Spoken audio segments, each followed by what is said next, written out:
focusing on the places where it wasn't clear which approach was best. Jesse? Hi, I'm Jesse Kornbluth, headbutler.com. Because you're not the youngest guys in the room anymore, it's perhaps appropriate to ask you a question about legacy, each of you. Bill, even your harshest critic would have to admit that your philanthropy work is, planet-shaking, incredible, and could be, if you make it, a second act so amazing that it would dwarf what you've actually done at Microsoft.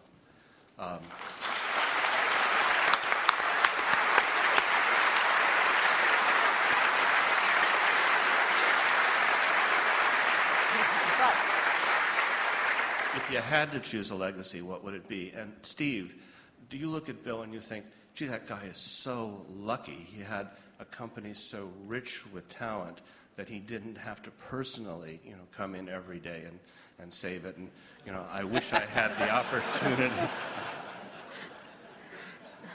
Okay, he's not going to answer that one. Bill? Well, the most important work I got a chance to be involved in, no matter what I do, is the personal computer. That's what I grew up, my teens, my 20s, my 30s. I even knew not to get married until later because I was so obsessed with it. That's my life's work. And it's lucky for me that some of the skills and resources, but I'd put skills first, that I was able to develop through those experiences can be applied to the benefit of the people who haven't had technology, including medicine, working for them. So it's an incredible blessing to have two things like that. But the thing that if you look inside my brain, it's filled with software and, the magic of software and a belief in software. And, that's not going to change. Okay. So your question was about whether I wish I didn't have to go into Apple every day? No, if you envy Bill a bit, this second act that he has. Oh, no, I think it's I think the world's do anything else. I think the world's a better place because Bill realized that his goal isn't to be the richest guy in the cemetery. Right? That's a good thing. And so he's doing a lot of good with the money that he made. I'm sure Bill was like me in this way. I mean, I grew up fairly middle class, lower middle class, and I never really cared much about money.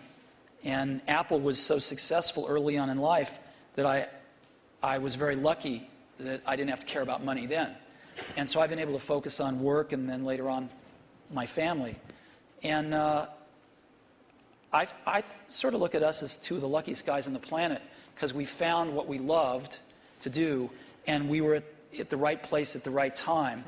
And we've gotten to go to work every day with super bright people for 30 years and do what we love doing. And so it's hard to be happier than that. Your family and that. What more can you ask for? And so I don't think about legacy much. I just think about being able to get up every day and go in and hang around these great people and hopefully create something that other people will love as much as we do. And if we can do that, that's great. I think the middle. Yeah. Thanks, Steve and Bill. Rob Kelly. I'm here with my business partner. We've got a 100-person internet media business. I'm wondering what would be the single most valuable piece of advice you'd give us to even attempt to create some of the value that you guys have done in both your very impressive companies. I think actually, maybe in both cases, correct me if I'm wrong, the excitement wasn't really seeing the economic value. Even when we wrote down at Microsoft in 1975, a computer on every desk and in every home, we didn't realize, and we'll have to be a big company. Every time I thought, oh God, can we double in size? Geez, can you manage that many people? Will that feel fun still? And so every doubling was like, okay, this is the last one. And so the economic thing wasn't at the forefront. the idea of being at the forefront and seeing new things and things we wanted to do, and being able to bring in different people who are fun to work with, eventually with a pretty broad set of skills, and figuring out how to get those people, those broad skills, to work well together has been one of the greatest challenges. I've made more of my mistakes in that area maybe than anywhere, but eventually getting some of those teams to work very well together. So it's, I think it's a lot about the people and the passion, and it's amazing that the business worked out the way that it did. Yeah. People say you have to have a lot of passion for what you're doing, and it's totally true. And the reason is because it's so hard that if you don't, any rational person would give up. It's really hard, and you have to do it over a sustained period of time. So if you don't love it, if you're not having fun doing it, and you don't really love it, you're going to give up. And that's what happens to most people, actually. If you really look at the ones that ended up being successful, unquote, in the eyes of society and the ones that didn't, oftentimes it's the ones that are successful loved what they did so they could persevere when it got really tough. And the ones that didn't love it quit because they're sane, right? Who would want to put up with this stuff if you don't love it? So it's a lot of hard work, and it's a lot of worrying constantly. And if you don't love it, you're going to fail. So you got to love it. You got to have passion.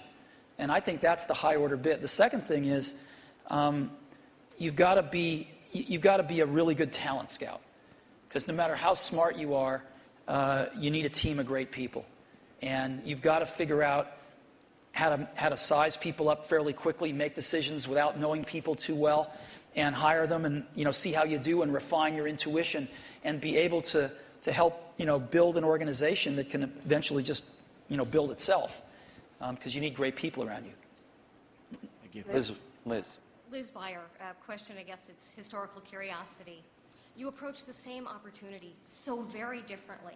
What did you learn about running your own business that you wished you had thought of sooner or thought of first by watching the other guy?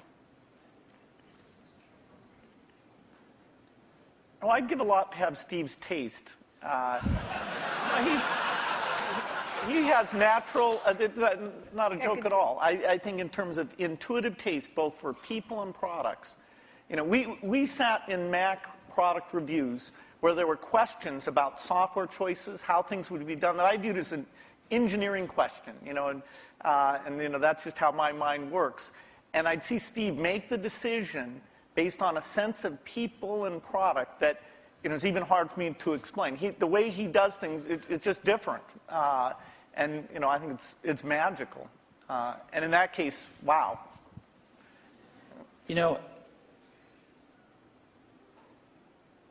Because Woz and I started the company based on doing the whole banana, we weren't so good at partnering with people. And, actually, the funny thing is, Microsoft's one of the few companies we were able to partner with that actually worked for both companies.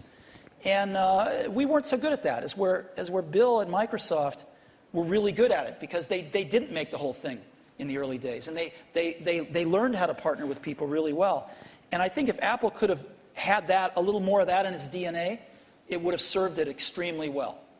And I don't think Apple learned that until, a few decades later.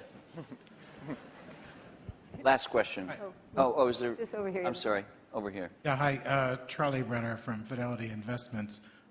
In our financial services industry, we are focusing very strongly on aging and retiring baby boomers, a huge demographic. We're not that old. Oh, no, I wasn't. The question is different from what it sounds like it's going to be. But most of the innovation that we see coming from computer and internet companies is kind of youth-oriented. And I'm just wondering if there are activities going on in your companies acknowledging what's going to be happening generationally. Not true. I'll give you one example. So we started building in video cameras into almost all our computers a few years ago. And the response by people of all ages, but in particular seniors, has been off the charts. because they're buying these things now, and they're buying them for their grandkids, their sons and daughters with their grandkids, so they can stay in touch with their grandkids, and they're video conferencing more than younger people are. And it's incredible what this has done. So that's just one simple example, but there's like dozens of them that have clicked with seniors that are living independently that want to stay in touch with extended families and do other things like that. Yeah, I think that it's a very good point when you look at the size of the market. And that's partly why it's great that there are all these companies out there who can see, okay, what would you do for seniors? I think natural user interface is particularly applicable here because the keyboard, we're sort of warped in that we grew up using the keyboard, and so it's extremely natural to us. But things like, and that's partly why when we showed the Surface Computer, I showed it privately to a bunch of CEOs a couple weeks ago. I was kind of stunned by how blown away they were. But their ease of navigation is just not the same. And when they saw that, the idea that they could organize their photo album, it meant more to them than it did to me. I'll give you another example. We've got a little shy of 200 retail stores now. And one of the things the stores are doing is personal training now. It's called one-to-one.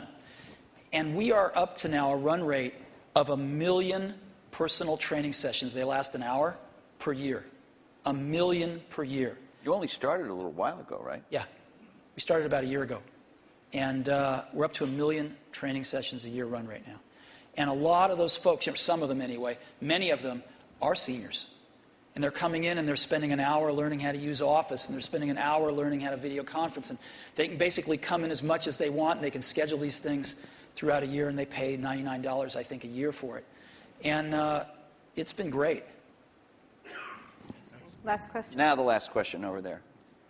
We all share a common science fiction experience of the metaverse or the Matrix, where we all could communicate without being in the same place. And by the way, thank you both for providing us the best platform so far to go to chat rooms or to all go to a MySpace. It's a far cry from these things that we see on Star Trek or the holodeck. What kinds of things can you imagine that are partway there that could be much better than the 3-window iChat that we might see in the next 5 or 10 years? Well, I don't think Steve's going to announce his transporter. I want Star Trek. Just give me Star Trek. No, I think short of the transporter, most things you see in science fiction are, in the next decade, the kinds of things you'll see. The virtual presence, the virtual world that both represents what's going on in the real world and represents whatever people are interested in. This movement in space as a way of interacting with the machine. I think the deep investments that have been made at the research level will pay off with these things in the next 10 years. Steve? I don't know. And that's what makes it exciting to go into work every day. Because there's, as we talked about earlier, this is an extraordinarily exciting time in the industry. And lots of new stuff happening. So, I can't even begin to think of what it's going to be like 10 years from now. Great. Thank you so much. No, thank you so much. Great. Thank you so much. It's great. It's great. It's really good. Thanks.